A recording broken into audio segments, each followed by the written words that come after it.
Bonjour à tous, c'est Ophélie, bienvenue dans cette nouvelle vidéo dans laquelle je vous parle des 6 dimensions d'une bonne estime de soi et je vous explique qu'il n'est pas indispensable d'avoir une haute estime de soi. Avant toute chose, n'oubliez pas de vous abonner à ma chaîne, suivez-moi sur Instagram, Facebook et sur mon site internet. Toutes les informations sont en description de la vidéo. Vous pouvez retrouver tout le dossier estime de soi sur ma chaîne YouTube et je vous invite à activer les notifications si vous voulez être tenu au courant des prochaines sorties.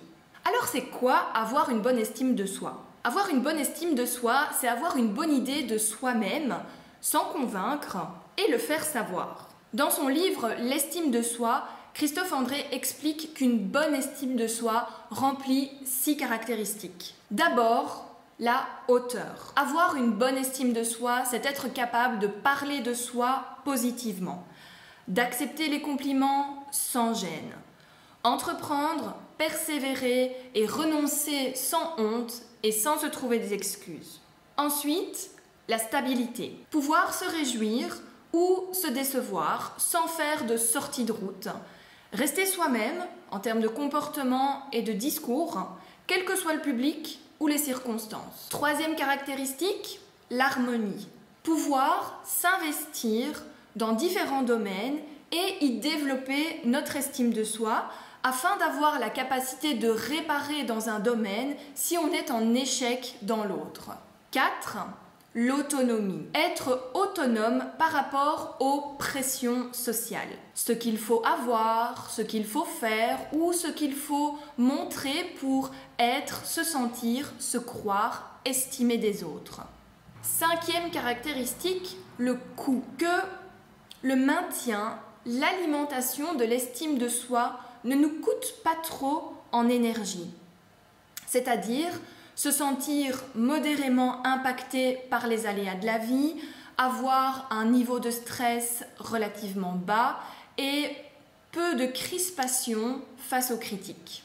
Et enfin, dernière caractéristique, l'importance des questions liées à l'estime de soi dans la vie de la personne. Pouvoir digérer les échecs sans drame, se contenter d'être apprécié sans besoin d'être célébré, ne pas laisser les blessures d'amour-propre contaminer l'ensemble de nos pensées, de nos activités, de nos états émotionnels. Et n'allez pas croire qu'il faut absolument avoir une haute estime de soi. Même s'il est vrai que je rencontre beaucoup de patients qui souhaitent améliorer leur estime de soi, il existe beaucoup de personnes qui ont une estime de soi plutôt basse ou même moyenne et qui fonctionnent très bien dans leur quotidien.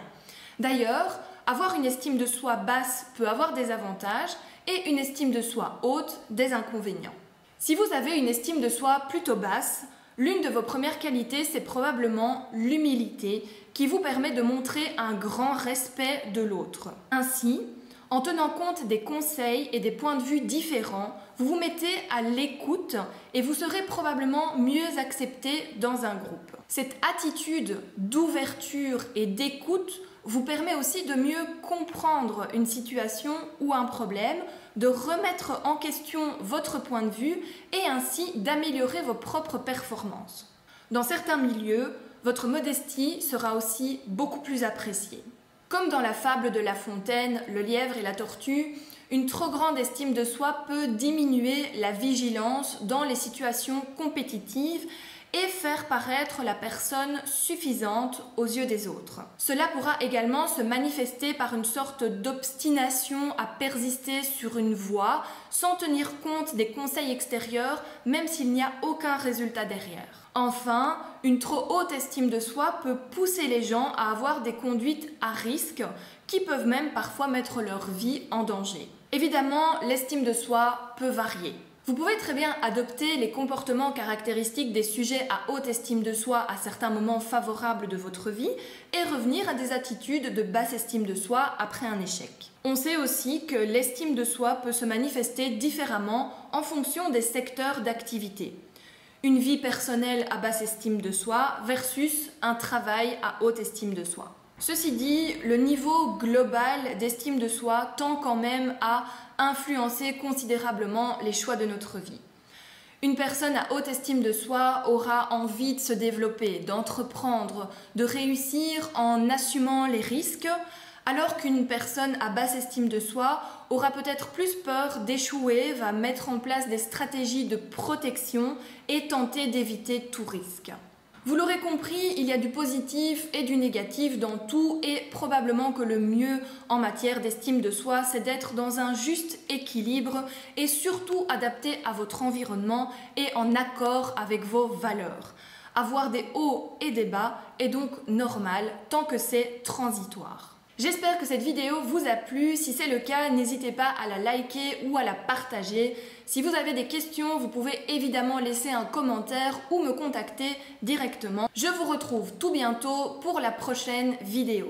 Restez connectés.